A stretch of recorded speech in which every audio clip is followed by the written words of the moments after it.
Rumah Doa Segala Bangsa, maupun juga teman-teman kami yang ada di Zoom. Mereka datang dari berbagai kota, dari berbagai pulau. Mereka adalah sahabat-sahabat doa kami di sini. Dan biarlah Tuhan kami satu hati, terus menangkap bersama setiap apa yang Engkau mau Tuhan. Setiap apa yang Engkau inginkan daripada kami, para penjaga pintu gerbang kota, para penjaga pintu gerbang bangsa, dan kami yang terus mau standing in the gap untuk membawa tanah ini di hadapan Tuhan. Dalam nama Tuhan Yesus, haleluya. Kami semua yang siap diberkati Tuhan, sama-sama kami katakan, amin. Amin. Berikan kemuliaan bagi Tuhan, Bapak Ibu kekasih. Baik, kami serahkan waktu dan tempat kepada hambanya untuk menggunakan. Silakan, Tuhan Yesus memberkati. Baik, shalom. Shalom. Bapak Ibu, oke, berarti didengar suara saya. Puji nama Tuhan, selamat sore di Papua dan selamat siang dari kota Medan. Saya bersyukur boleh bisa bersama dengan Bapak Ibu, hamba-hamba Tuhan yang luar biasa, khususnya di tengah puasa Ester yang sedang dilaksanakan. Saya langsung dari GBI Rumah Persembahan, Sumatera Resort. Mungkin ada beberapa hamba Tuhan sudah pernah kemari, dan pertama sekali terima kasih buat Bapak Lipius, Ibu Eli yang boleh berikan kesempatan dari GBI Rumah Persembahan akan menyampaikan pemulihan Pondok Daud dan bicara tentang doa. Dan ini lumayan terkejut saya, 6 sesi. Dan di awal ini saya memperkenalkan diri bagi Bapak Ibu sekalian. Saya Pendeta Muda Leonardo Brutu, MPDK, dan saat ini saya sedang melayani sebagai worship leader kurang lebih 25 tahun di GBI Medan Plaja, keluarga besar GBI Medan Plaja, dan saya juga adalah ketua untuk tim worship leader yang ada di gereja kami, dan saya bertugas untuk melahirkan para pemuji penyembah, pemimpin pujian yang boleh melayani Tuhan di rumah Tuhan. Dan saat ini juga saya adalah dosen dan kepala jurusan dari STT Pelita Kebenaran, dan di mana STT Pelita Kebenaran ini DNA-nya adalah doa pujian penyembahan yang sama dengan DNA GBI Rumah Persembahan. Dan saya salah satu dosen untuk mengajar khususnya di dalam bidang studi pemulihan Pondok Daud di STT Pelita Kebenaran. Dan puji Tuhan, tahun lalu saya sudah ke Papua.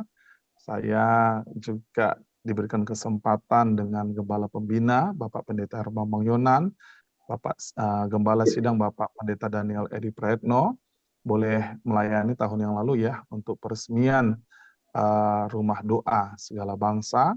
Dan bulan lalu juga kami ada di Papua untuk pelayanan menjelang pemilihan atau pilkada yang diundang oleh dari Polda dari Papua ya. Puji nama Tuhan. Mungkin itu saja dulu perkenalan. Oh ya, saya sudah menikah. Istri saya bekerja di salah satu bank swasta di Kota Medan, dan saya dikaruniai Tuhan, puji Tuhan, satu putri dan satu putra. Demikian dulu perkenalan dari saya. Apakah boleh saya diberikan host untuk... Oke, sudah ya. Baik. Bapak Ibu, untuk sesi kedua ini kita akan bicara tentang apa itu Pondok Daud. Saya berharap hamba-hamba Tuhan yang ada di Rumah Doa Segala Bangsa yang menyaksikan secara on-site boleh minta tolong dengan segala kerendahan hati. Kita akan membaca 1 Tawarikh 13 ayat 1 sampai 14. Kita akan bersama-sama buka ayat ini. Jika berkenan di antara Bapak Ibu yang ada di hamba-hamba Tuhan yang ada di rumah doa segala bangsa, boleh salah satu membacakan untuk kita semua 1 Tawarikh 13 ayat 1 sampai dengan 14.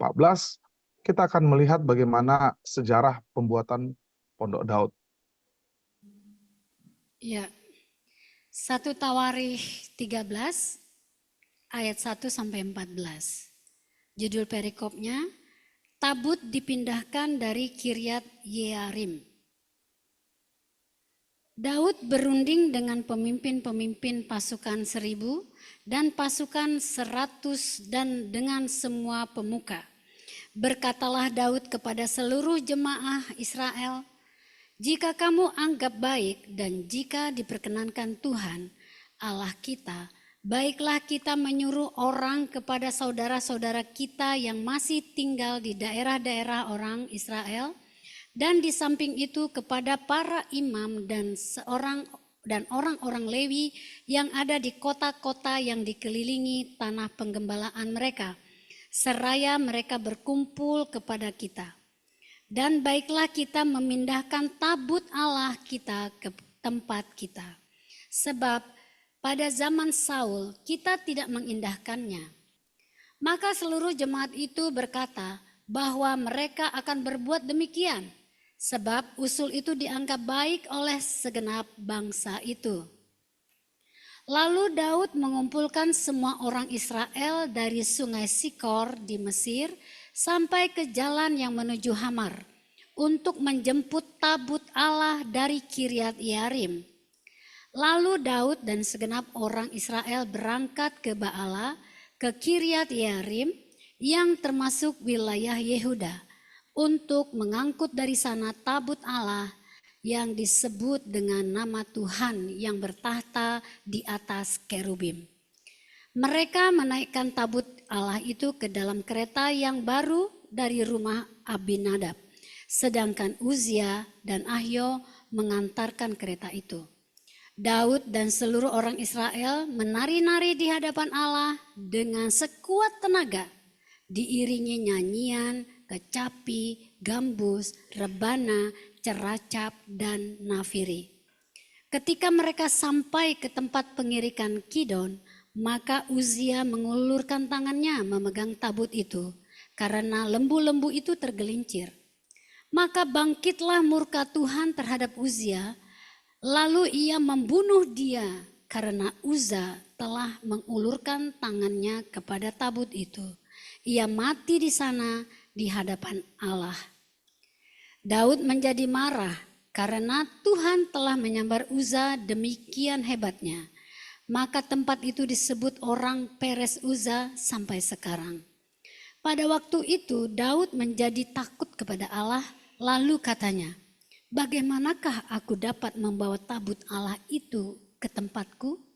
Sebab itu Daud tidak mau memindahkan tabut itu ke tempatnya, ke kota Daud. Tetapi Daud menyimpang dan membawanya ke rumah Obed-Edom orang Gad itu. 3 bulan lamanya tabut itu tinggal dan pada keluarga Obed-Edom di rumahnya, dan Tuhan memberkati keluarga Obed-Edom dan segala yang dipunyainya. Amin. Amin. Terima kasih Ibu Eli. Bapak Ibu, kita telah mendengarkan satu pasal dari kisah bagaimana kemah atau maksud saya mesbah, di mana kalau kita baca di 1 Tawarikh 13 ini Bapak Ibu nanti mungkin boleh dibaca di 1 Tawarikh 14 semua ayat dan di 1 Tawarikh 16. Kita akan melihat bagaimana sejarah pembuatan Pondok Daud. Waktu Daud memerintah sebagai Raja Israel, Bapak Ibu, seperti yang kita ketahui, maka Tuhan mengingatkan Daud untuk memperhatikan tabut Allah yang pada waktu Raja Saul sebelumnya tidak memperhatikan hal tersebut. Sehingga kemudian tabut Allah dipindahkan ke Kiryat Arbab, yaitu di rumah Abinadab menuju Yerusalem. Daud, kalau kita ketahui Bapak Ibu sebenarnya itu sangat rindu untuk membangun rumah Allah. Tetapi Salomo akhirnya yang membangun. Kita tahu ceritanya, karena bait Allah belum ada di Yerusalem, di Bukit Sion kota Daud.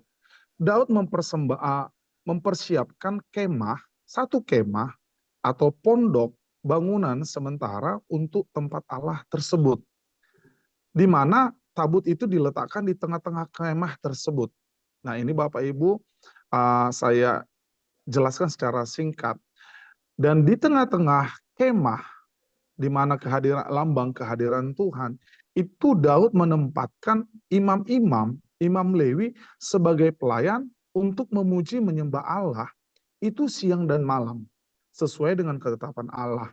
Nah, oleh sebab itu Bapak Ibu, menurut nubuatan Alkitab, kita di Amos 9, nanti kita baca bersama, bahwa di akhir zaman ini Tuhan akan memulihkan pondok Daud.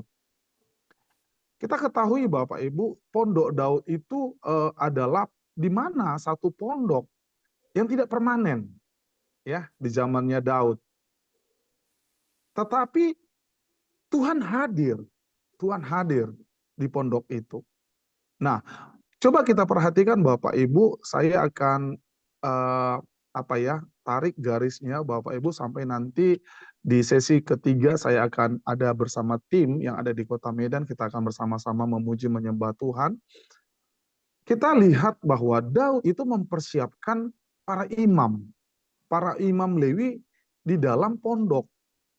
Tugas imam Lewi adalah mempersembahkan korban, mempersembahkan pujian di hadapan Tuhan. Pujian dan penyembahan mereka itu adalah ukupan di hadapan Tuhan. Ya. Nah, jadi apa yang menjadikan pondok Daud menjadi istimewa di hadapan Tuhan? Kalau kita lihat, pondok Daud adalah pola ibadah yang dilakukan dengan pujian dan penyembahan yang dilakukan siang dan malam. Artinya 24 jam. Yang Tuhan mau Bapak Ibu, ada ukupan di rumah Tuhan, di pondok Daud itu 24 jam. Yaitu tadi, pujian dan penyembahan. Dan ada doa. Ya. Kalau kita lihat Bapak Ibu dari ayat firman Tuhan yang kita baca Bapak Ibu, yang dilakukan Daud itu adalah perintah Tuhan. Nah, hari-hari ini, di zaman ini adalah perintah Tuhan bagi Anda dan saya. Yang setuju katakan amin. Kita datang mendekat kepada Tuhan dengan membawa korban persembahan kita di hadapan Tuhan. Nah, satu hal yang paling penting, bicara tentang korban, yang paling penting adalah hidup kita. Hidup kita adalah korban yang harum di hadapan Tuhan. Kalau tadi saya ikutin sesi pertama, Bapak Lipius berkata, menyampaikan pesan kepada kita Bapak Ibu, khususnya hamba-hamba Tuhan yang dipersiapkan, mahasiswa-mahasiswi sekolah Alkitab yang dipersiapkan untuk melayani Tuhan. Hidup kita harus kudus di hadapan Tuhan. Sehingga hidup kita ini berkenan, dipersembahkan kepada Tuhan. Tidak bisa korban persembahan itu Bapak Ibu, korban persembahan yang cacat. Harus hidupnya berkenan di hadapan Tuhan, sesuai dengan kehendak Tuhan.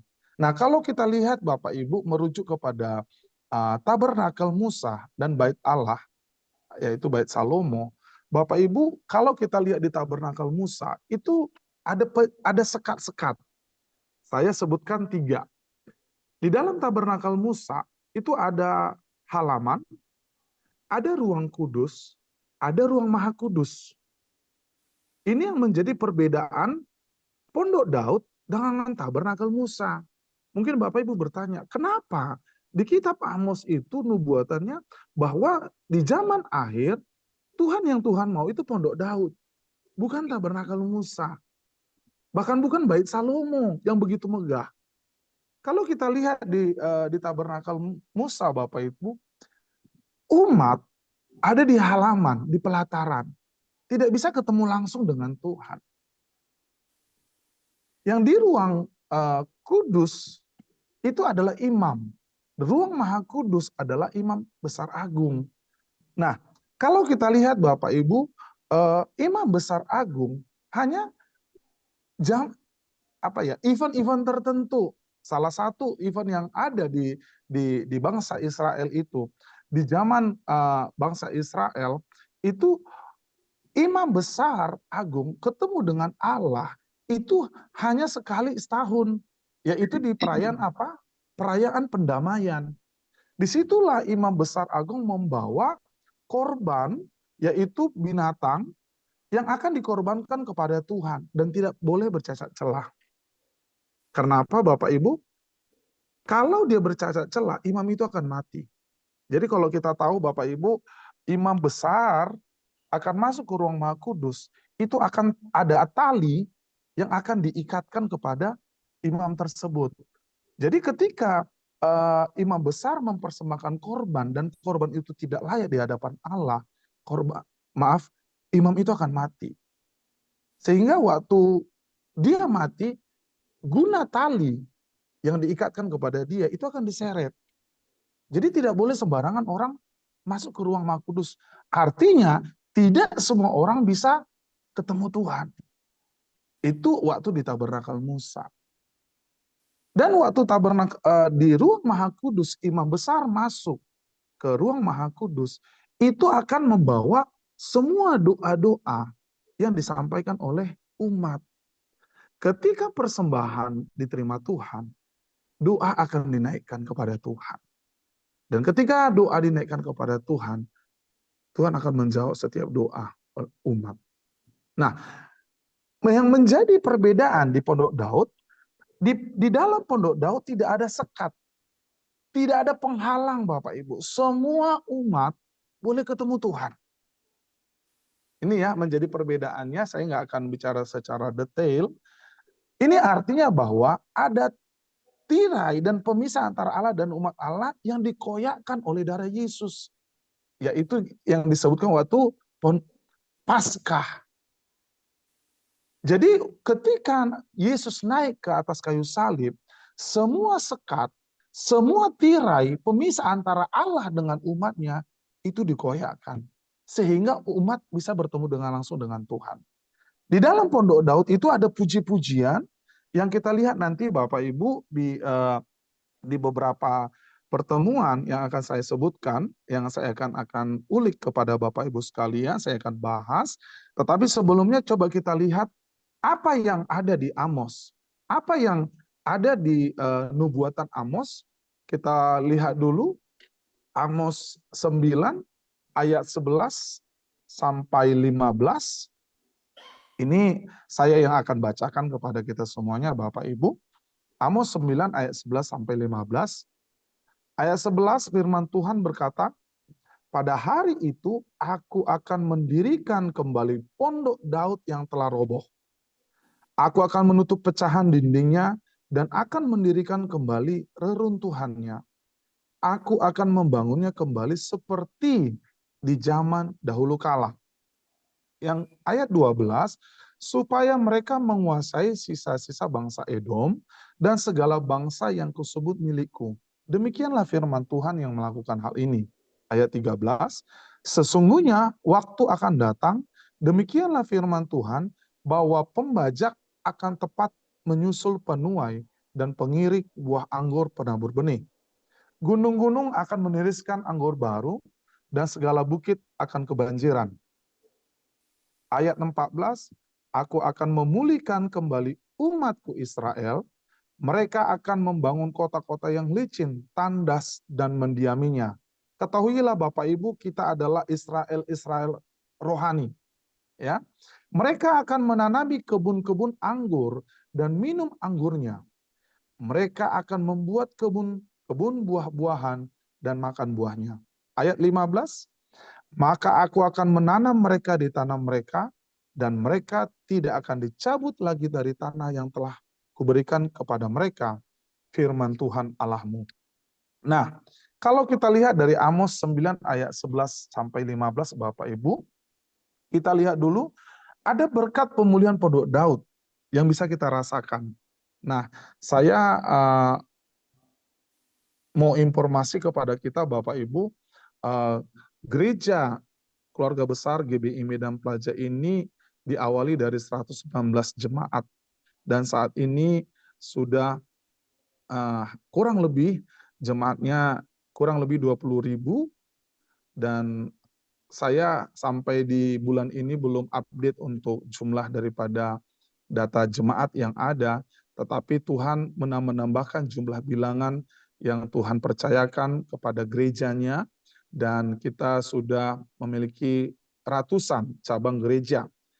Nah, dari Amos 9 ayat 11 sampai 15, kalau kita lihat Bapak Ibu, ada berkat yang Tuhan berikan kepada umat Tuhan. Yang pertama itu di ayat 12 berkata, menguasai sisa-sisa Edom dan segala bangsa kepunyaan Allah.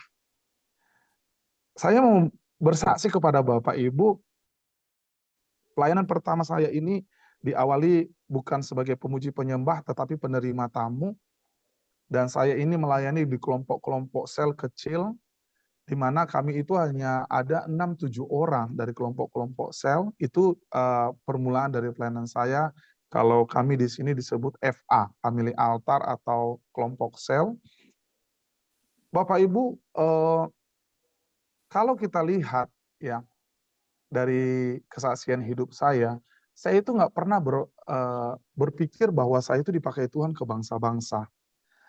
Saya sudah ada beberapa kali ke Malaysia, ke beberapa negara yang Tuhan berikan kesempatan melayani, khususnya bicara tentang pemulihan Pondok Daud, termasuk kepada Papua.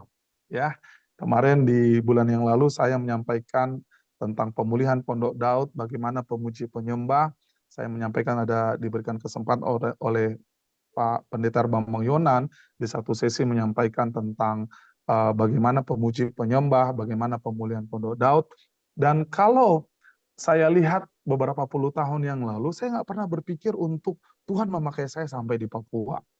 Tetapi inilah yang terjadi Bapak Ibu, Tuhan memakai umatnya, memakai hamba-hambanya di luar dari kemampuan kita.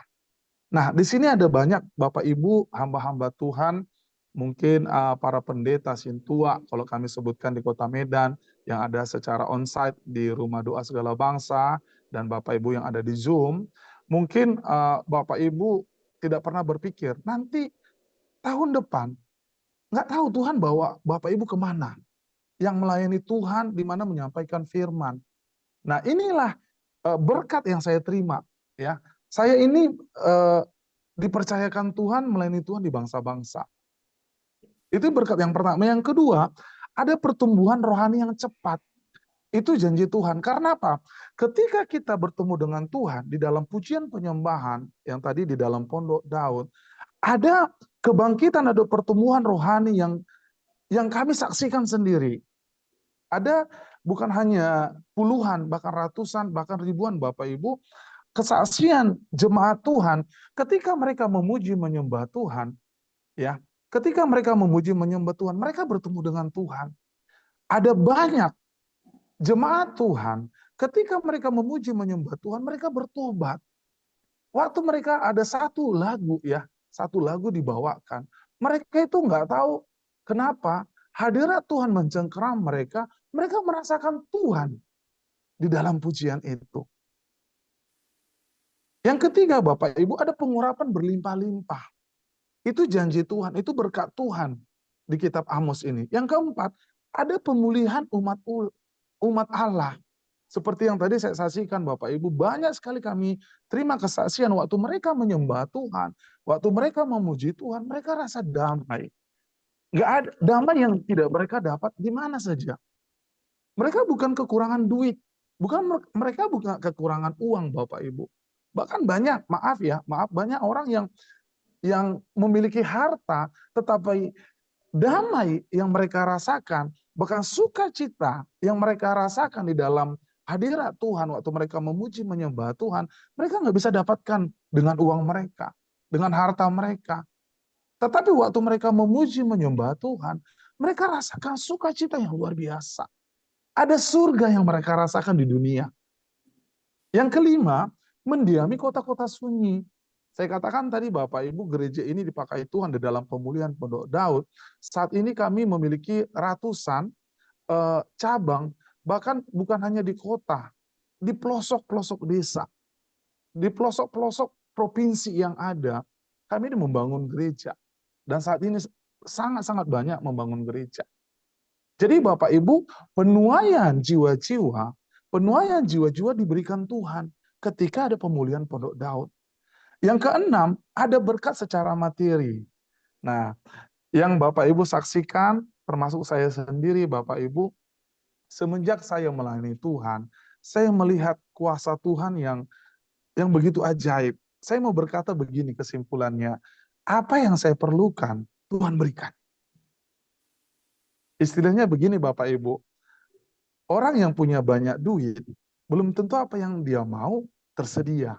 Tapi saya berkata Bapak Ibu, di hadirat Tuhan saat ini, di sini ada Tuhan, di mana Bapak Ibu saat ini Zoom, dan termasuk hamba-hamba Tuhan yang di Papua, saya berkata Bapak Ibu, ini kesaksian saya, apa yang saya perlukan, Tuhan cukupkan. Nah, ini bukan bicara tentang materi saja, Bapak Ibu. Kalau materi sama seperti yang dibaca di awal tadi, atau tawari oleh Ibu Eli, bahwa Obed-Edom, ketika tabut Tuhan itu ada di keluarga atau di rumah Obed-Edom, Obed-Edom diberkati. Secara materi, mereka diberkati. Begitu juga dengan saya.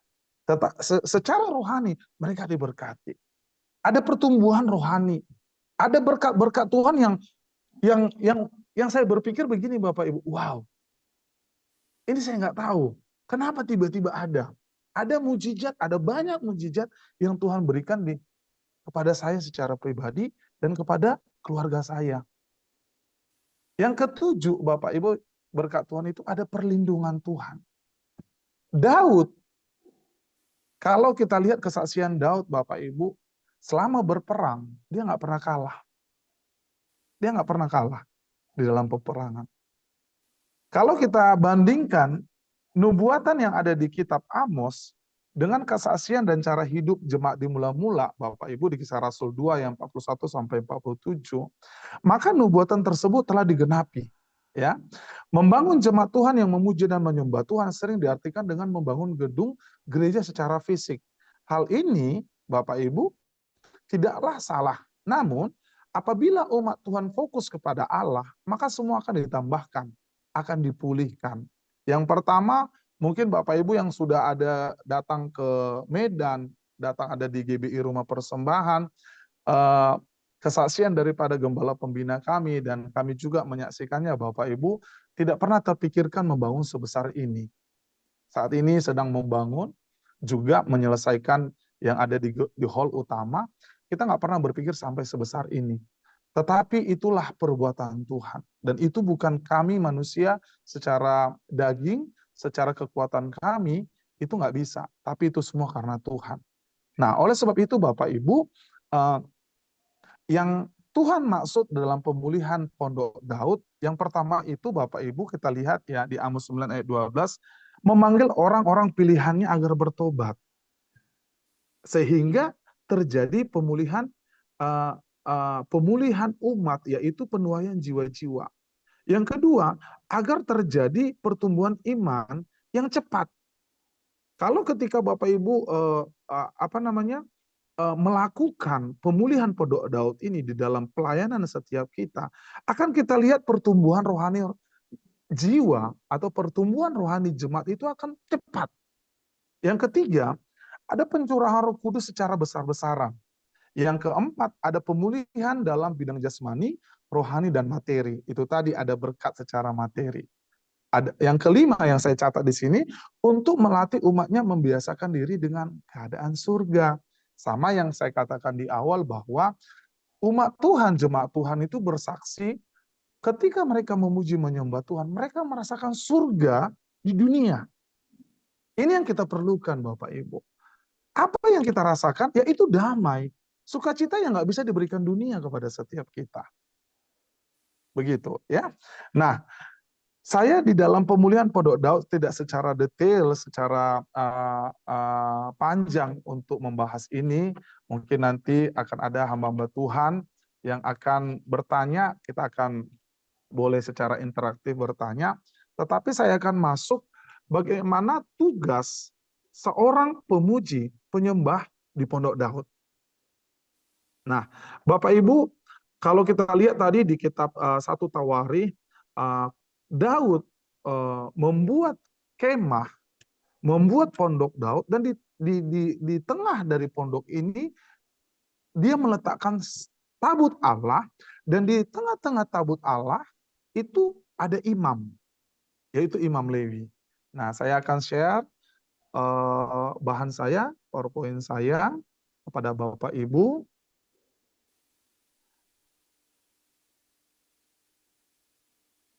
Sebelum kepada Imam Lewi, kita akan lihat dulu apa arti pujian, ya Bapak Ibu.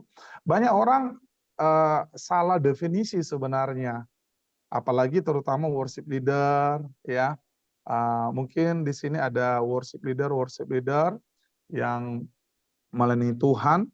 Tadi saya tanya juga ke Ibu Eli, apakah di dalam pertemuan ini ada pemusik, ada penyanyi, worship leader? Kata Ibu Eli, ada, selain dari pendoa-pendoa. Nah, Bapak Ibu, kita akan lihat apa definisi pujian. Banyak orang berkata pujian itu lagu. Itu salah, Bapak Ibu. Pujian itu adalah, sebentar ya, supaya fokus ya. Iya. Pujian adalah ekspresi kekaguman. Mari kita pahami, fokus dulu kepada Bapak Ibu, supaya Bapak Ibu nggak salah. Pujian itu bukan lagu. Pujian adalah ekspresi kekaguman, ungkapan rasa syukur kita kepada Allah untuk apa yang Allah lakukan, yang dulu Tuhan lakukan, yang saat ini Tuhan lakukan, bahkan apa yang akan Tuhan lakukan. Kalau kita lihat apa yang Tuhan akan lakukan, kita lihat di firman Tuhan. Inilah pujian. Jadi pujian itu bukan satu lagu. Nah, banyak orang berkata begini, apa lagu pujiannya? Jadi kalau lagu ya lagu, Bapak Ibu. Mungkin supaya tidak kebingungan, mungkin kebanyakan banyak orang definisikan pujian itu lagu cepat gitu ya, upbeat gitu ya. Tetapi saya mau berkata Bapak Ibu, pujian adalah ekspresi kekaguman dan ungkapan rasa syukur kita kepada Allah. Itulah pujian. Nah, kalau Bapak Ibu mengerti, pujian digabungkan dengan musik, akan lahir satu lagu. Sekali lagi ya Bapak Ibu, pujian digabungkan dengan musik, itu akan lahir satu lagu. Nah, seperti lagu-lagu yang yang kita ketahui dan yang tadi di sesi pertama ada lagu Zaman Elia yang dinyanyikan oleh hamba Tuhan Ibu Eli dengan bersama tim, itulah lagu. Nah, itu adalah pujian di mana gabungan dengan musik, ada lirik lagunya. Kalau kita lihat Bapak Ibu, bagaimana cara memuji Tuhan? Nih, yang pertama itu adalah dengan nyanyian, singing di Mazmur 100, ya. Kalau dengan pujian Bapak Ibu, banyak orang berkata seperti ini, aku udah bernyanyi di dalam hati, aku nggak perlu bernyanyi keluarkan suara. Pak, Bu, Tuhan memang apa ya, di firman Tuhan nggak berkata memang apa ya, saya mau berkata secara sederhana, banyak orang berkata seperti ini, aku udah bernyanyi dalam hati, suaraku jelek, nggak ada firman Tuhannya Bapak Ibu, nggak ada ayatnya. Tuhan berkatakan bernyanyilah kepada Tuhan. Ini karena di Mazmur 100 nanti baca aja sendiri Bapak Ibu. Yang kedua itu dengan sorak-sorai.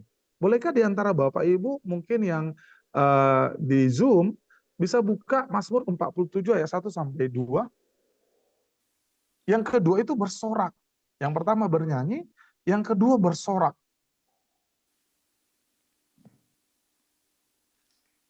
Mazmur 47 ayat 1 sampai 2.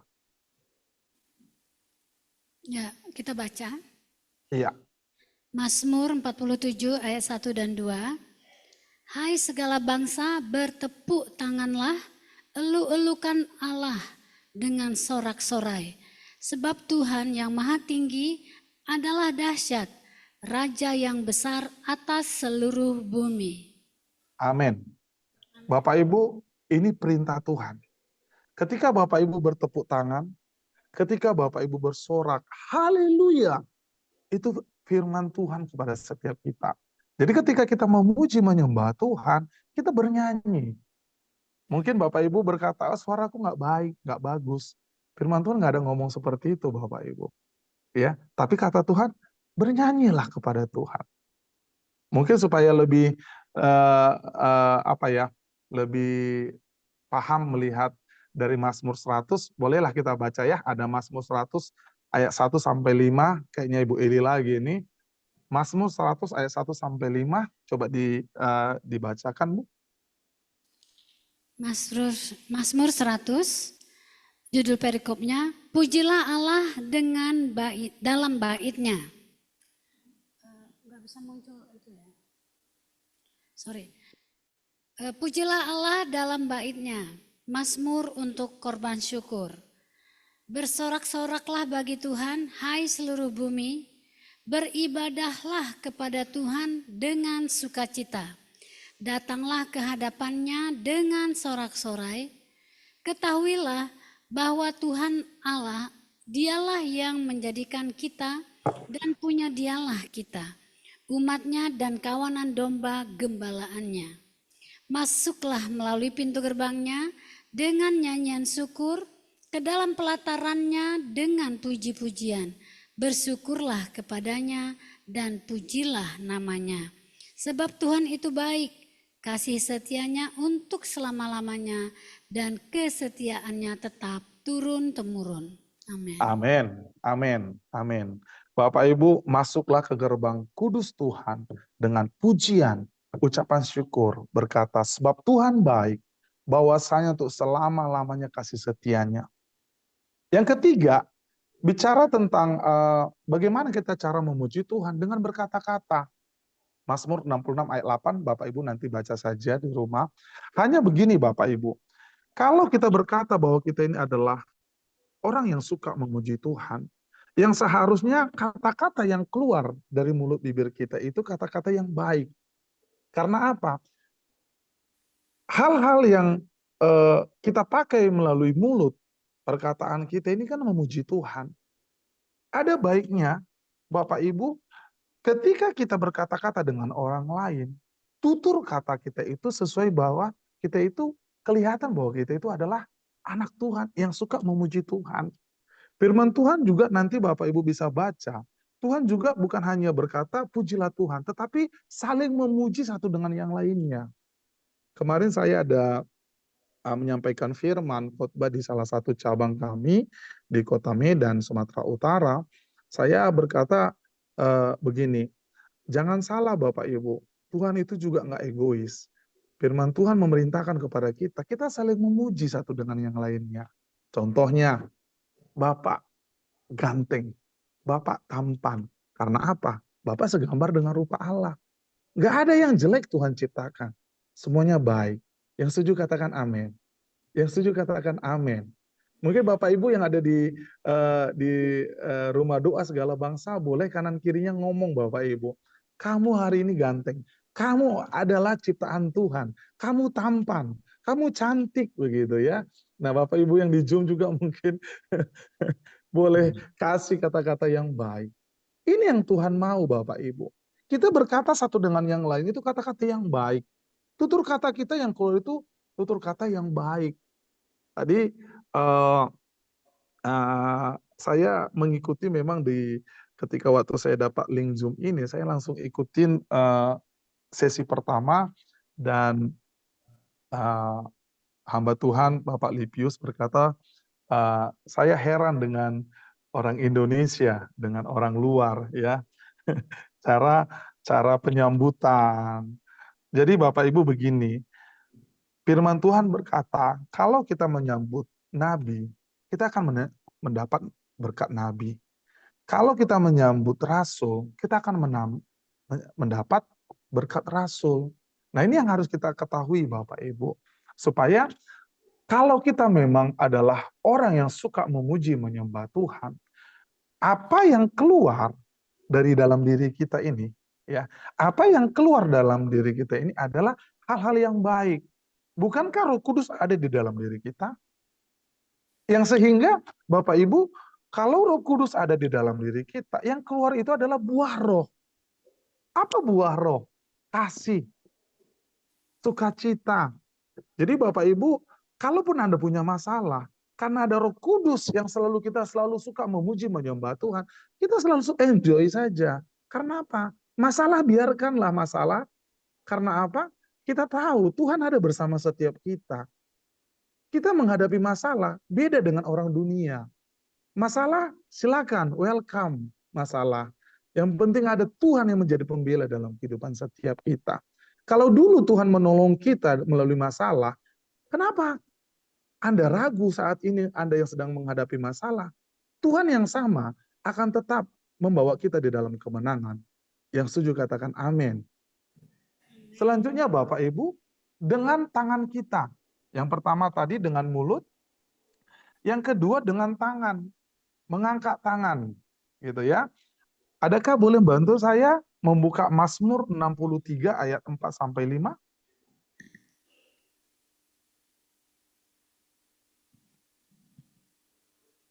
Mazmur 63 ayat 4 sampai 5. Ya. Sebab kasih setiamu lebih baik daripada hidup, bibirku akan memegahkan engkau. Demikianlah aku mau memuji engkau seumur hidupku dan menaikkan tanganku demi namamu. Amin. Amin, amin, amin. Bapak Ibu, saya sering sampaikan ini kepada jemaat. Terkadang kalau kita mengangkat tangan, itu apa ya, seolah-olah angkat tangan setengah tiang. Ada orang yang mengangkat tangan itu karena perintah worship leader-nya atau pemimpin pujiannya di depan. Yang seharusnya waktu kita memuji Tuhan, ingat definisi pujian tadi, itu adalah ekspresi kita, kekaguman kita kepada Tuhan, sehingga waktu kita mengangkat tangan, itu keluar natural, spontan dari dalam diri kita. Bukan karena kita diperintah. Amin. Waktu kita mengangkat tangan, kita memuliakan Tuhan, Bapak Ibu. Yang kedua, bertepuk tangan. Mazmur 47 ayat 2. Nanti dibaca di rumah saja, nggak usah semua. Bertepuk tangan itu adalah alkitabiah.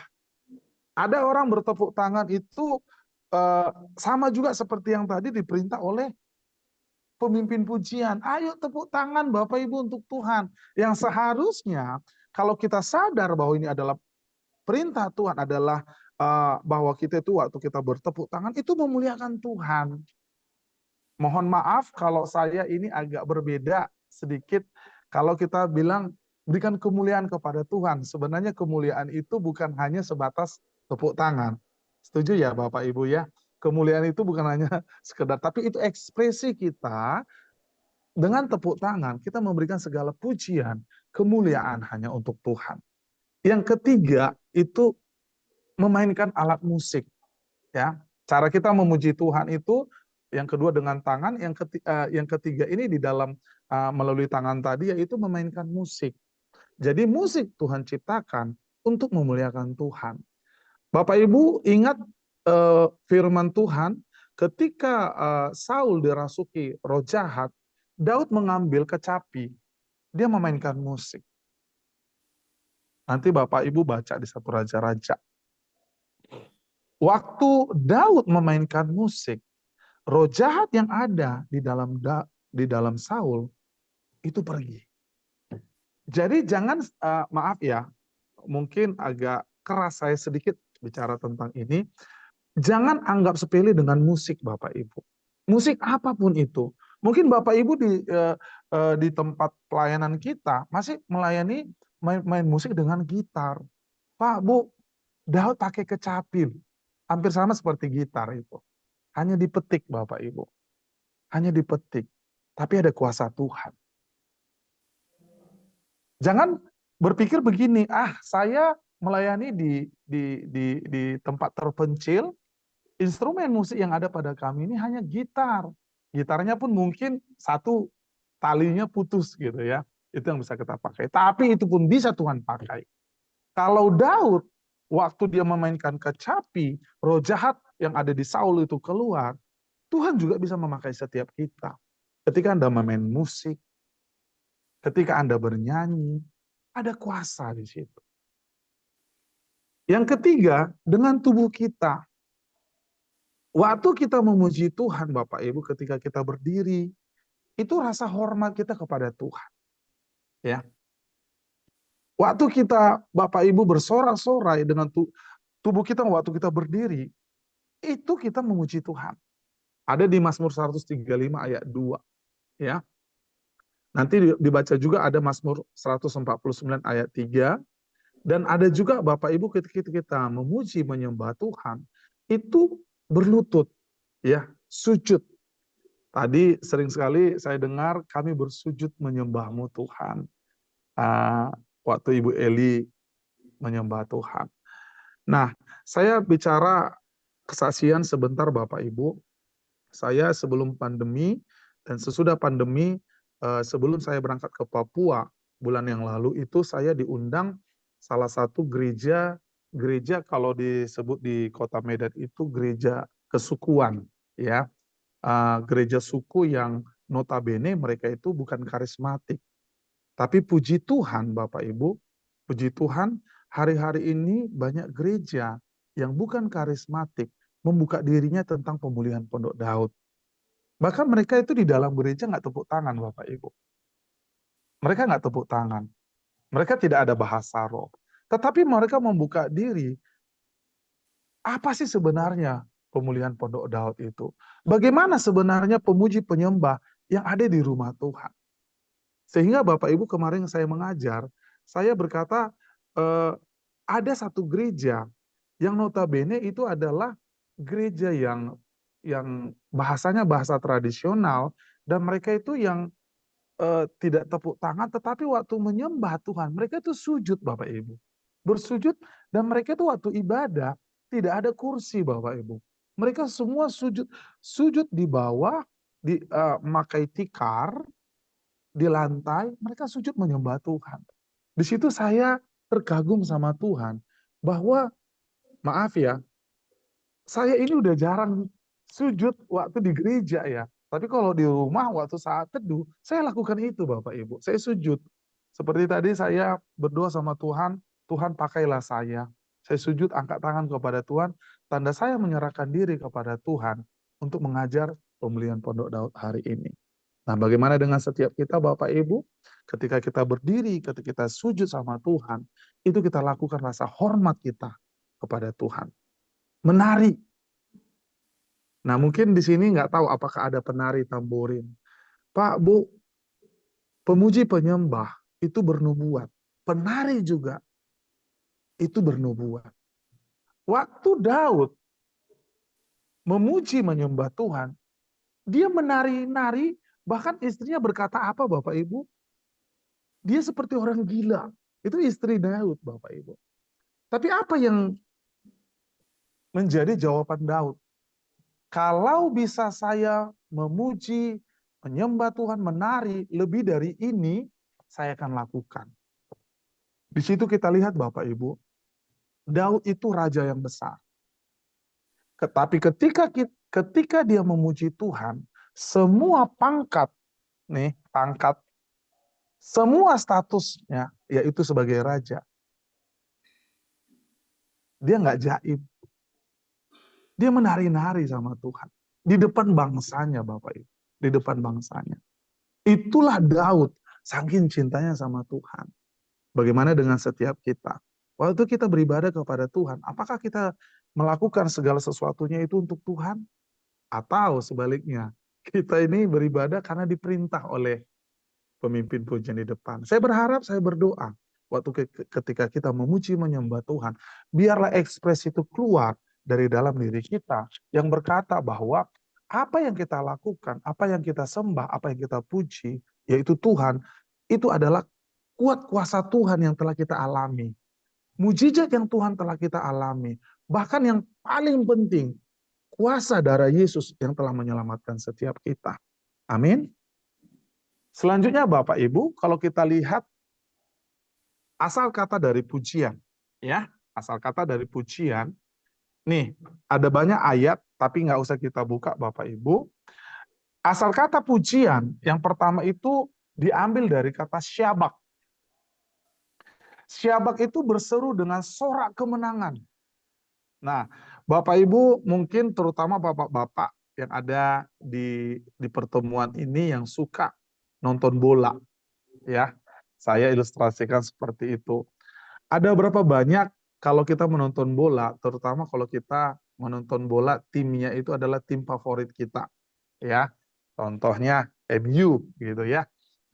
Atau sebenarnya Bapak Ibu di Papua ada tim grup sepak bola yang mungkin Bapak Ibu favorit dan fans terhadap grup tersebut. Ketika kita menonton satu eh, pertandingan sepak bola, kalau grup yang kita sukai atau grup yang kita agung-agungkan begitu ya dalam tanda kutip eh, mencetak gol ya, satu gol, apa yang kita lakukan? Kita pasti bersorak.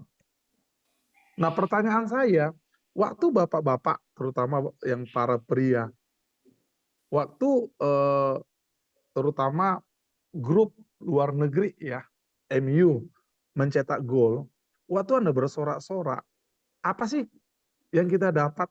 Kepentingan apa sih? Apakah dengan sorak-sorai, dengan teriak-teriak, MU atau manajemen dari MU memberikan uang kepada kita? Saya percaya enggak. Betul? Kita nggak dapat apa-apa. Tapi kita bersorak. Kita merasa mereka menang, kita pun menang. Nah, bicara tentang pujian Bapak itu sorak-sorak kemenangan, artinya Bapak Ibu, apa yang saat ini yang sudah kita terima dari Tuhan, itu kemenangan dari Tuhan. Tuhan layak menerima. Kita aja tadi Bapak Ibu hanya menonton ya, menonton sepak bola. Kita berikan sorak-sorai kemenangan, walaupun mereka nggak dengar di sana gitu ya. Kita kan menyaksikan di TV. Tetapi Bapak Ibu, waktu Anda menerima kemenangan dari Tuhan, apakah ada sorak-sorai kemenangan untuk Tuhan? Nanti kita lihat itu ada ayat-ayatnya Bapak Ibu, boleh capture, boleh foto untuk ayat-ayatnya. Yang kedua, asal kata pujian itu dari taudah, mengangkat tangan sebagai pemujaan ucapan syukur. Kita tadi udah ada buka ayatnya juga, di sini juga ada ayatnya, lebih banyak yang saya kasih. Yang ketiga, itu bicara tentang halal, bergirang, bersukacita. Ya, ada ayat-ayat firman-Nya. Selanjutnya yang keempat, kata pujian berasal dari kata zanar dengan bunyi-bunyian musik.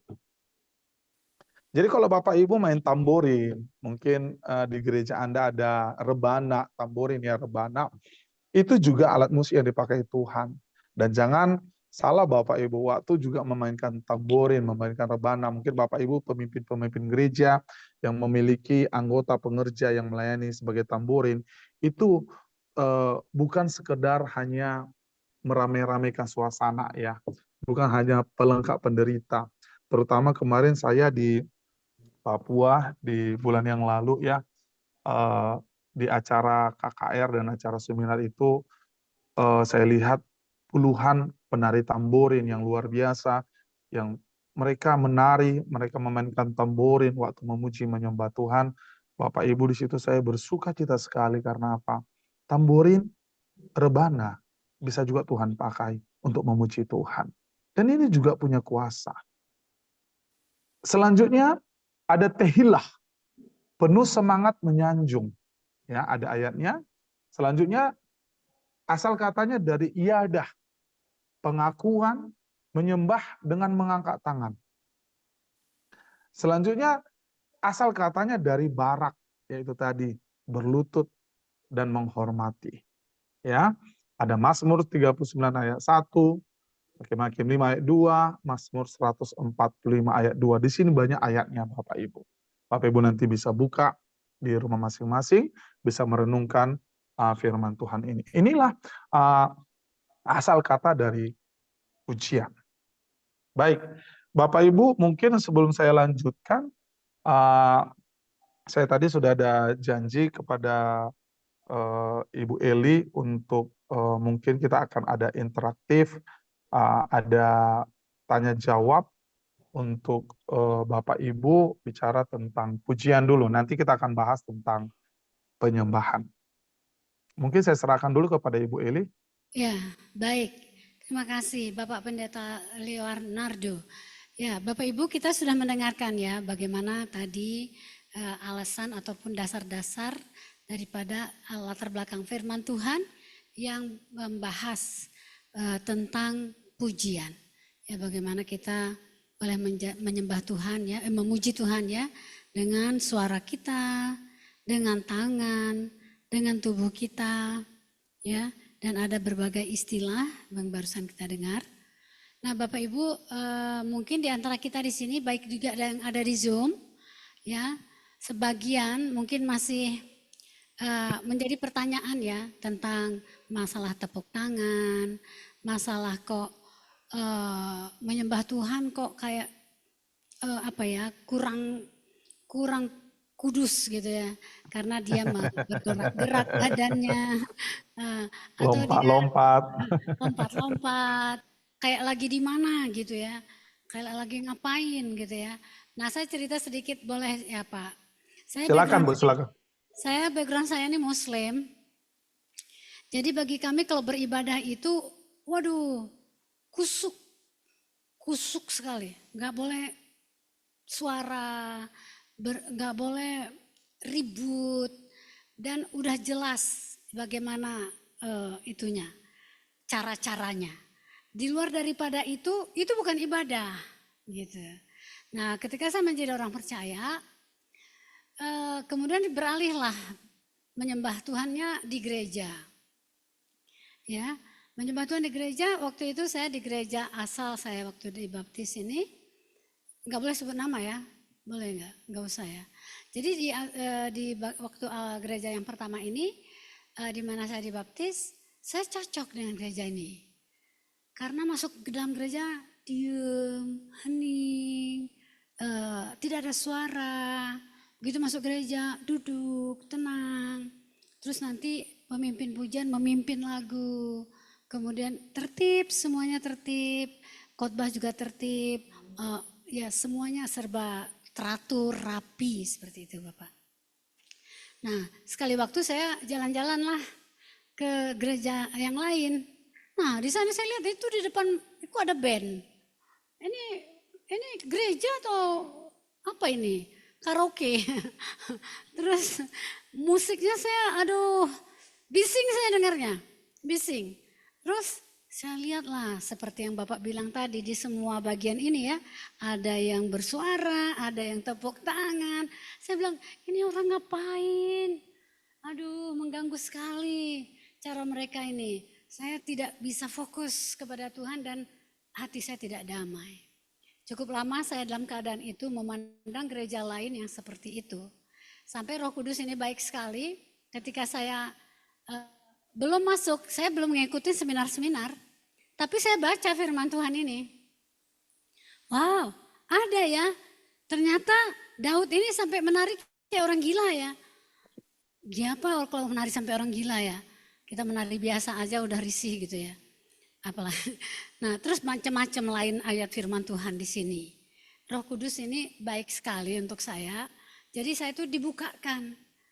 Sehingga kemudian nggak ada yang nyuruh saya.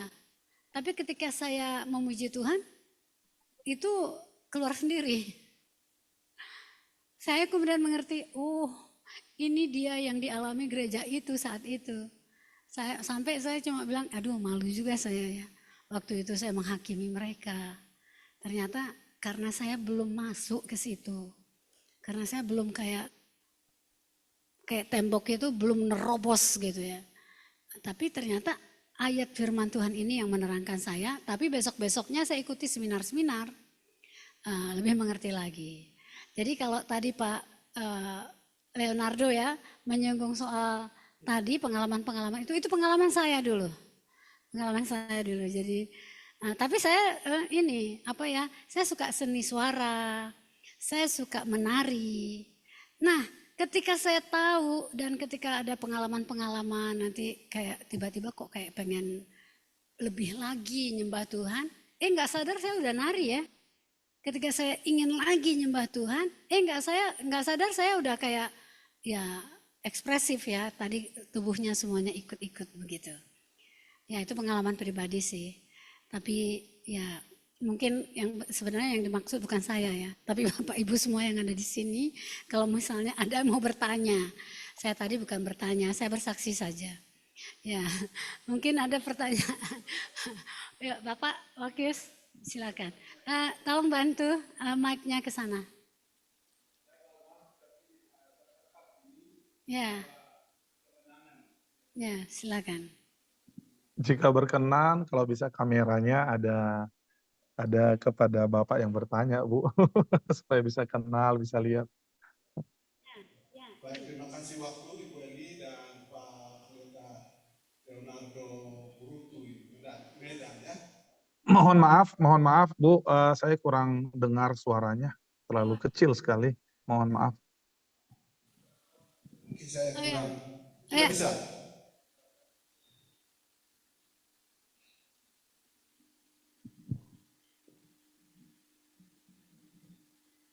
Baik, sudah bisa Pak. Oke. Sudah Pak, siap, Ya, sudah. terima kasih waktu. Saya baru masuk terlambat karena kerja lagi, jadi minta maaf Pak Ibu Eli. Tapi saya tangkap soal menyembah roh dan kebenaran ini, ya menyembah Tuhan itu macam-macam Pak Leonardo. Kalau kita tidak bisa memaksa harus begini-begini, tapi untuk saya yakini itu kemenangan Daud bersorak-sorak itu pada waktu menerima kemenangan dari musuh atau lain-lain. Tapi dalam peperangan, Pak. Ya, kami gereja Injil ini itu percaya kemenangan itu di surga. Jadi waktu kita lepas semua ini, jadi kalau di dunia ini, kalau lewat puji-pujian, oke, itu semua lepas. Semua lepas. Orang mau tepuk tangan, tidak tepuk tangan, itu semua dalam pujian dan penyembahan. Mungkin ini tolong jelaskan lagi, apakah pujian dan penyembahan itu harus tepuk tangan dan sorak-sorak, lompat-lompat dan lain-lain, itu yang menyembah Tuhan, yang diam tidak menyembah Tuhan, ini bagaimana? Nah, itu saya masukkan. Terima kasih Pak. Waktu saya kembalikan, hanya itu saja. Baik, terima kasih Pak.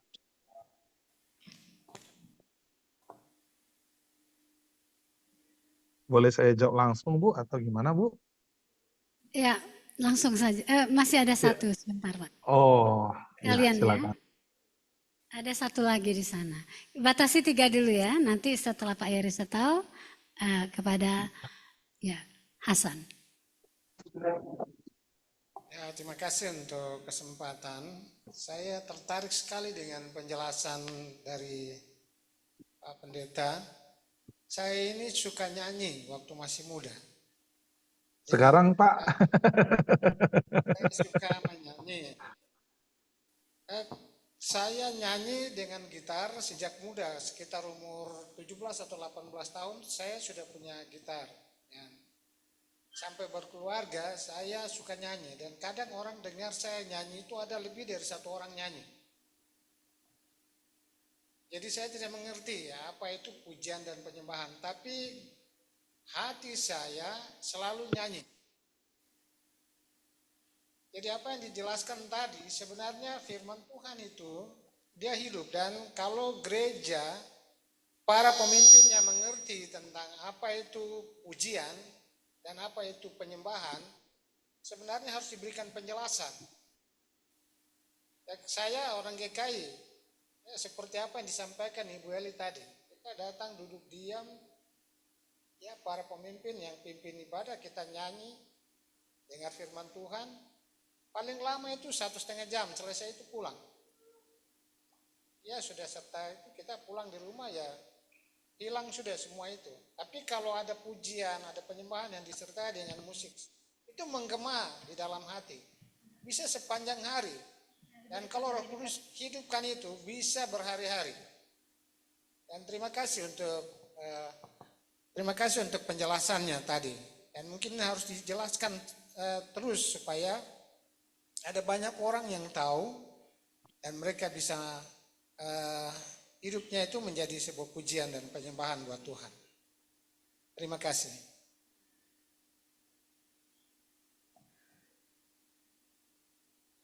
Ya, Hasan satu lagi di belakang. Hasan ke depan saja. Ya di situ boleh berdiri, nanti dikasih mic-nya.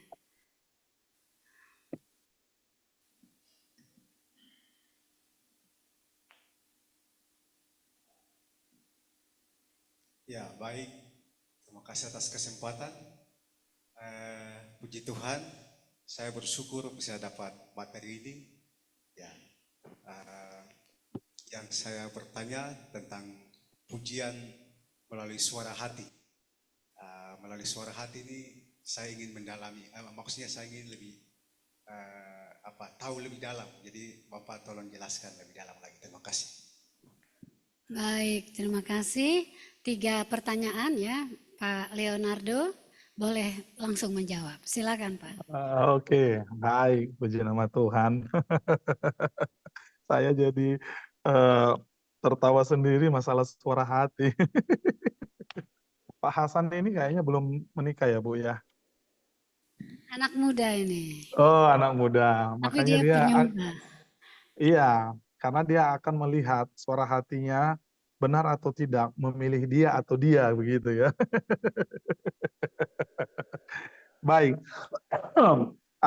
saya tidak terlalu copy dengan Bapak yang yang pertama namanya, tetapi begini Pak, kalau kita bicara tentang kemenangan, kita melewati masalah dan masalah itu sudah selesai dan kita lihat penyertaan Tuhan, kita menang atas masalah itu. Dan saya percaya kemenangan bukan hanya di surga. Kemenangan itu apa yang kita rasakan. Makanya kita ini bicara dari awal itu bicara tentang pondok Daud. Kenapa Tuhan di dalam kitab Amos menubuatkan bahwa Tuhan mau pondok Daud itu yang dipulihkan. Karena di dalam pondok Daud, ketika memang tadi Bapak berkata Daud berkemenangan karena waktu dia berperang, dia selalu menang. Tapi lihat Bapak, dia menang itu karena penyertaan Tuhan. Itu ada nanti dilihat di firman Tuhan, di Raja-Raja dan di Tawari. Bapak Ibu, Bapak yang pertama sekali bertanya bahwa dia bukan hanya bicara tentang dia menang, tapi dia sadari bahwa kemenangan yang dia peroleh itu dari Tuhan. Bukan karena kuat gagahnya. Nah, sama di dalam hal ini, saat ini kita mungkin tidak berperang di dalam peperangan melawan bangsa, melawan yang lain. Tetapi kita menang. Maaf, yang pertama ini diri kita. Mungkin kita menang melawan keinginan daging kita. Itu juga adalah peperangan di dalam diri kita. Pak, kenapa saya bisa berkata waktu kita merasakan aku bisa nggak berbohong lagi, misalnya ya, nggak berbohong lagi, itu karena Tuhan, bukan karena kekuatan kita. Saya mau agak sedikit bukan menyimpang, tetapi tahukah Bapak Ibu, Paulus berkata begini Bapak Ibu, di dalam diri kita ini nggak ada yang baik. Mungkin Bapak Ibu nggak setuju, tapi firman Tuhan, Paulus berkata begini, di dalam diri kita nggak ada yang baik. Tetapi keinginan berbuat baik itu yang ada. Karena kenyataan yang ada bahwa saya kepingin berbuat yang baik, tetapi kenyataannya nggak ada yang baik yang saya buat. Artinya nggak ada yang baik dalam diri kita. Sama di dalam kemenangan. Kalau kita juga menang dari satu dosa, itu luar biasa Bapak Ibu. Bukan karena kita yang kuat, tapi karena ada Roh Allah yang memberikan kekuatan, kita menang. Nah, ketika Bapak menghadapi masalah, menghadapi problema, sembuh dari sakit penyakit, itu kan menang gitu loh. Jadi saya berkata Bapak mungkin dari tadi HKI ya, kalau nggak salah, tadi kesaksian saya, ada gereja yang itu mungkin yang saya sebutkan itu nggak saya sebutkan namanya, tapi oke lah saya sebutkan. Ini yang gereja yang mengundang saya ini adalah gereja GBKP, Gereja Batak Karo Protestan, yang itu Protestan. Yang kedua, yang terakhir itu gereja Kristen Simalungun, bahasa apa namanya kesukuan Bapak Ibu. Dan mereka nggak lakukan tepuk tangan, nggak mereka lakukan seperti apa yang mungkin yang saat ini kita nyembah bermazmur, tetapi mereka mau belajar. Nah, pertanyaan Bapak ini berkata, apakah orang yang tidak bertepuk tangan memuji Tuhan? Iya, tetap Bapak Ibu. Tapi ingat, tadi saya sebutkan ada tabernakel Musa. Ya, di tabernakel Musa itu nggak ada. Nanti ini akan saya sebutkan sebenarnya perbedaan tabernakel Musa dan pondok Daud. Ya, di tabernakel Musa tidak ada tepuk tangan. Pujian ada, tapi hanya sedikit. Ya, kalau kita bahas itu panjang lebar sebenarnya tabernakel Musa itu, tapi nanti Bapak Ibu lihat dibaca di Alkitab. Di tabernakel Musa ini ya perbedaan pondok Daud dengan pola ibadah yang ada di tabernakel Musa. Tabernakel Musa itu seperti yang disebutkan Ibu Eli tadi, semuanya husuk. Tidak ada drum, tidak ada tepuk tangan, tidak ada sorak-sorai. Itu pola ibadah yang di tabernakel Musa. Nah, di pondok Daud itu semua, mau musik apapun itu dilakukan. Mau sorak-sorai silahkan. Itulah perbedaan yang ada di pondok Daud yang di tabernakel Musa. Ya. Nah, tetapi kenapa kita mengikuti pondok Daud? Karena Tuhan berfirman, Tuhan akan memulihkan di akhir zaman yang pola yang ada di pondok Daud, Pak. Sistem ibadah yang ada di pondok Daud. Oleh sebab itu, tadi saya berkata begini, saya sangat bersyukur hari-hari ini gereja-gereja Tuhan terbuka. Apakah saya harus memaksa gereja yang kemarin ngundang saya itu, kesukuan itu harus maksa mereka tepuk tangan? Enggak, Pak. Mereka juga nggak saya bilang, jangan lakukan. Tapi dengar firman. Kalau Anda mengerti, Anda mau melakukan, silahkan. Saya tidak akan pernah mengganti pengajaran atau dogma dari satu gereja. Nggak boleh. Karena Bapak Ibu ini kita kan berbeda-beda. Jangan karena ada perbedaan kita menjadi pecah. Enggak. Tetapi ini yang saya jelaskan bahwa pola ibadah yang ada di pondok Daud, nah ini beda dengan pola ibadah yang ada di tabernakel Musa. Mungkin Bapak Ibu berkata, saya ada di mana? Nah ini Bapak Ibu bisa jawab sendiri. Saya udah jelaskan dari bahwa pola ibadah yang di tabernakel Musa itu tadi, tidak ada sorak-sorai. Ada doa, tapi tidak ada doa syafaat. Nah ini akan saya masukkan nanti di doa. Di dalam tabernakel Musa, ya tabernakel Musa itu ada musik, tapi tidak seperti yang ada di pondok Daud. Di pondok Daud itu banyak penyanyi, penyanyi semua, suara 1, 2, 3, dan itu ahli loh. Kalau kita baca di firman Tuhan, Daud itu menempatkan imam-imam Lewi yang ahli musik, ahli bernyanyi, begitu. Ya, jadi kalau saya katakan Pak, ayolah Bapak harus merasakan kemenangan di dunia ini sebelum ke surga. Jadi bukan hanya kemenangan di surga, tapi saat ini saya percaya Bapak juga sudah banyak mengalami kemenangan dari Tuhan. Waktu Bapak mengalami kemenangan, itulah tanda bahwa kita mengakui keberadaan Tuhan dalam kehidupan setiap kita. Waktu Anda memuji Tuhan, waktu kita menyembah Tuhan, tadi sebenarnya saya belum masuk ke dalam penyembahan, tapi waktu memuji Tuhan, Anda melakukan ekspresi itu karena memang Anda kagum akan perbuatan Tuhan. Karena waktu Bapak berkemenangan, itu dari Tuhan. Kita mengakui keberadaan Tuhan. Itu dia, bicara yang pertama. Yang kedua, terima kasih Pak. Saya berharap Bapak terus memainkan gitar, tapi saya berharap Pak, bukan bicara hanya masa muda aja Bapak suka bernyanyi, tetapi Pak, kalau sampai Tuhan Yesus memanggil Bapak, saya berharap Bapak terus bernyanyi memuji Tuhan. Karena Tuhan nggak lihat suara sebenarnya, tapi Tuhan lihat hati yang menyembah, yang memuji Tuhan. Saya akan teruskan Bapak untuk menjelaskan ini, karena Bapak tadi saya pikir itu intinya, nanti kita akan bahas tentang penyembahan. Yang ketiga, ya, ini Hasan ya, lajang yang sedang bingung dengan suara hati. Saya hanya berkata begini, Tuhan itu bicara melalui hati. Sekali lagi, Tuhan itu ada di hati kita. Iblis nggak bisa menyentuh hati Anda. Loh, kadang ngomong begini, loh, Pak, saya lihat banyak hati teman saya itu keras. Bukan, itu dari pikirannya yang memerintahkan hatinya. Jadi saya berkata, suara hati, nih, suara hati itu adalah, hati kita itu dipakai Tuhan untuk menyampaikan apa yang Tuhan mau sama kita. Jadi jangan pernah menolak suara hati. Ya, kadang ini, itulah firman Tuhan yang turun sama kita. Jangan andalkan pikiran. Terkutuklah orang yang mengandalkan pikirannya. Itu firman Tuhan. Tapi nggak ada, nggak ada ayatnya. Terkutuklah orang yang mengandalkan suara hatinya. Nggak ada, Pak. Tapi Tuhan berbicara melalui suara hati. Jadi pernah saya satu waktu mau berangkat di suatu janji pertemuan. Waktu itu saya berdoa sama Tuhan, Tuhan saya mau berangkat atau tidak. Tuhan tolong saya. Karena pemikiran saya ada hal-hal yang berbeda, tapi hati saya. Jadi kadang hati dan pikiran ini selalu nggak sejalan. Ya, Bapak Ibu mungkin pasti percaya. Kadang hati dan pikiran nggak sejalan. Pikiran saya, udahlah berangkatlah. Karena ini banyak alasan. Tapi kalau hati bicara, hati ini bicara benar, jangan berangkat. Jangan berangkat. Nah, Tuhan memakai hati kita untuk berbicara kepada kita.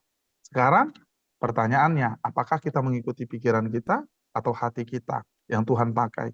Jadi kalau ada suara hati, nah suara hati ini yang paling lembut. Karena apa? Di dalam pemulihan Pondok Daud, kenapa Tuhan senang lihat Daud? Daud itu, Pak, Bu, Tuhan lihat hatinya. Makanya dikatakan Daud itu adalah orang hatinya yang paling dekat dengan Tuhan. Karena apa? Waktu dia memuji Tuhan, dia nggak ada embel-embel. Oh, aku memuji Tuhan supaya aku diberkati. Aku memuji Tuhan supaya aku berkemenangan. Enggak. Pure. Bahwa waktu dia memuji Tuhan, hatinya itu bersih. Hanya satu tujuannya. Hanya untuk memuliakan nama Tuhan.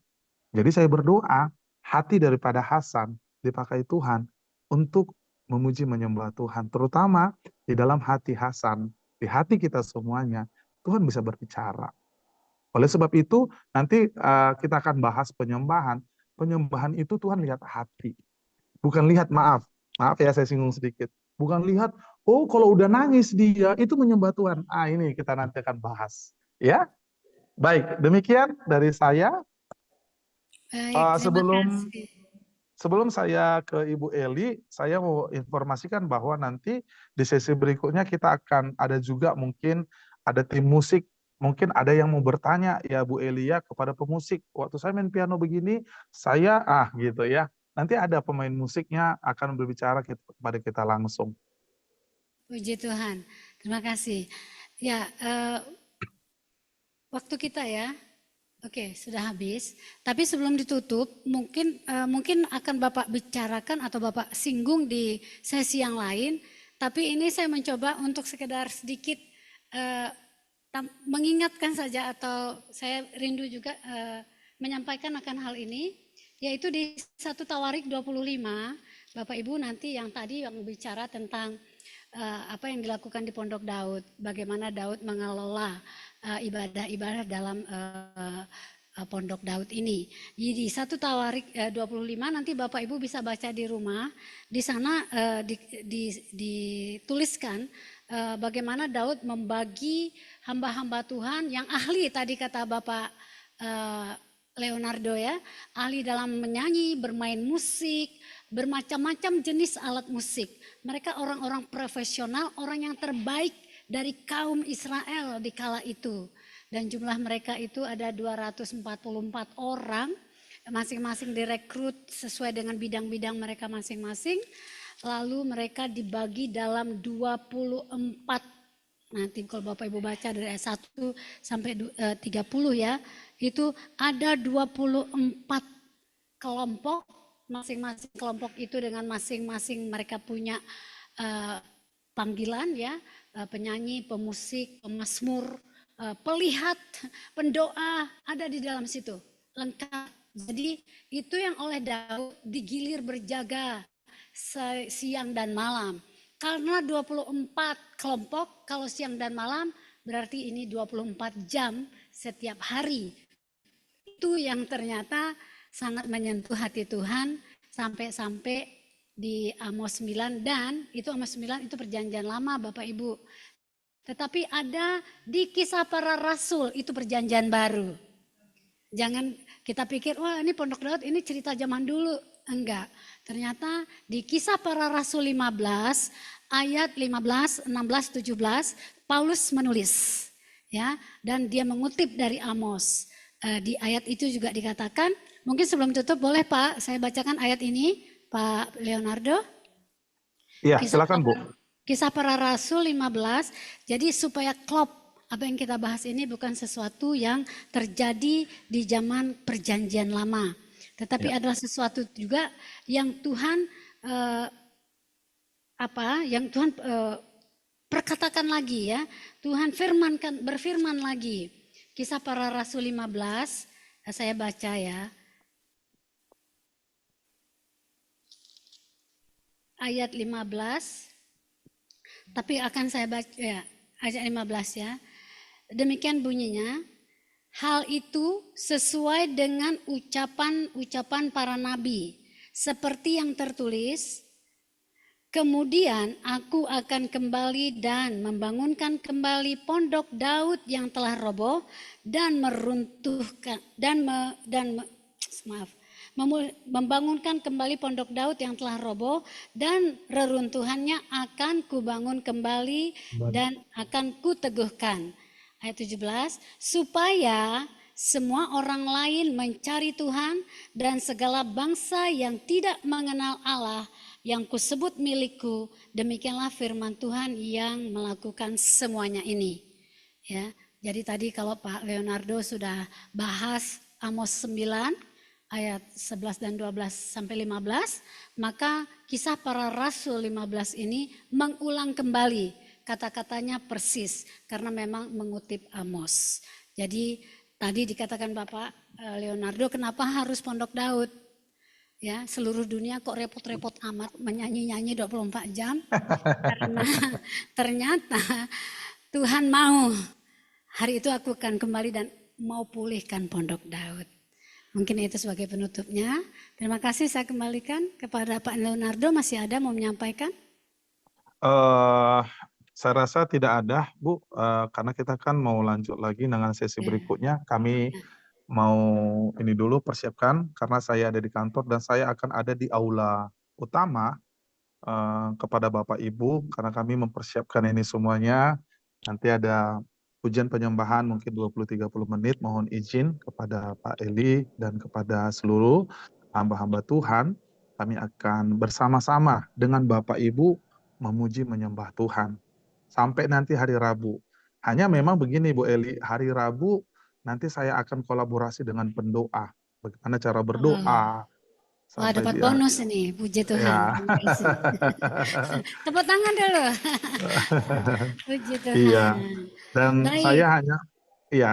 Ya, Oke. silakan. Dan saya mau berkata begini, Bapak Ibu hamba-hamba Tuhan, terutama pemimpin-pemimpin gereja, hari ini dan besok itu adalah sesinya pemuji penyembah, khususnya worship leader, pemusik, dan bapak-bapak, ibu-ibu yang melayani di bidang pemulihan Pondok Daud, yaitu pemuji penyembah.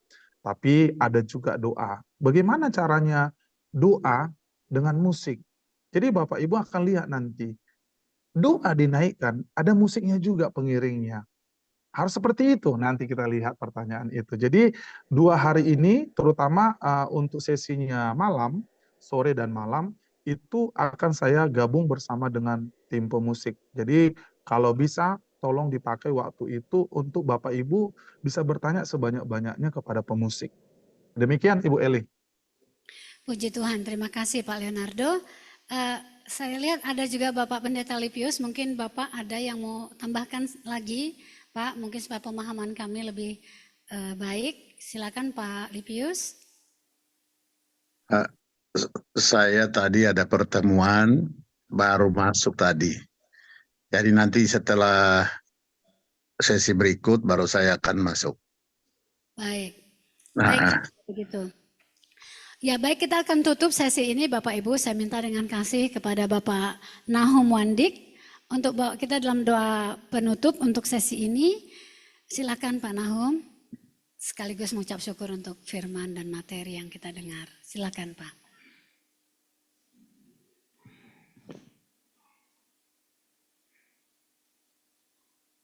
Bapak Ibu, mari kita bersama-sama mengucap syukur di sesi ini. Bapa di sorga, kami mengucap syukur karena ada kesempatan baik yang Engkau membawa kami di sini, di rumah Papua Rumah Doa. Tapi juga ada teman-teman yang di luar di sana yang bergabung dalam Zoom untuk menerima pelajaran, bahkan menguatkan kembali bagaimana kami hidup di dalam pujian dan penyembahan dan kehidupan kami sebagai persembahan yang menyenangkan hati Bapa di sorga. Kami mohon Roh Kudus teruskan apa yang sudah disampaikan, supaya di abad ini kami sebagai pemuji-pemuji yang menyenangkan hati Bapa di sorga. Bapa, kami juga menyerahkan untuk kami yang ada di sini dan di tempat yang lain, karena ini hari pertama. Berilah kami kekuatan supaya terus kami ada di rumah-Mu, menikmati semua kasih-Mu, firman-Mu, bahkan pujian dan penyembahan pengajaran yang akan kami terima sebentar. Terima kasih banyak untuk kesempatan ini. Berkati kami yang mendengar, tapi juga hamba-hamba Tuhan yang akan memimpin kami, mengajar kami, bahkan terus menguatkan kami. Kasih banyak Engkau memberkati semua peralatan yang kami pakai. Biarlah bersama-sama semua yang kami lakukan hanya hormat dan demi kemuliaan nama-Mu saja. Itu di dalam nama Tuhan kami Yesus Kristus. Haleluya. Amin. Amin. Puji Tuhan, terima kasih Bapak Pendeta Nahum. Ya, terima kasih, Tuhan berkati. Baik Bapak Ibu sekalian, ya selesai sesi kedua atau materi pertama nanti dari Bapak Leonardo. Masih ada 5 lagi, ya pasti sesuatu yang sangat luar biasa ya, sangat menarik. Kita percaya ya. Yang diberkati Tuhan lambaikan tangan. Wow, semua. Ini harus dipoto pas lagi lambai tangan. Ya, mari kita berikan kemuliaan lagi bagi Tuhan. Tadi sudah dibilang, kemuliaan Tuhan itu enggak sebatas tepuk tangan, karena kemuliaan itu Tuhan sangat dahsyat. Tapi ini bahasa ya, bahasa. Baik, puji Tuhan. Ya, nanti kita jumpa lagi di sini jam 7. Ya, jangan terlambat. Nanti yang melayani musik tadi udah disampaikan ya, tim dari Bapak Leonardo. Ya, puji Tuhan untuk itu. Baik, selamat beristirahat Bapak Ibu semuanya. Dan juga teman-teman yang ada di Zoom, Bapak Ibu semua peserta yang ada. Terima kasih ya, bersabar. Dalam bulan ini doa puasanya lewat Zoom ya. Tapi berkat-berkatnya juga sangat besar ya. Untuk sebagian di sini yang juga sudah ada di sini, tetap semangat. Baik, Bapak Ibu yang ada di Zoom dan juga yang di rumah doa, mari kita akan akhiri, kita lambaikan tangan semuanya. Puji Tuhan, haleluya. Sampai jumpa lagi nanti jam 7 waktu Papua, jam 5 waktu Indonesia bagian Barat. Tuhan berkati, kita hitung bersama. 1, 2, 3. Sampai jumpa, shalom.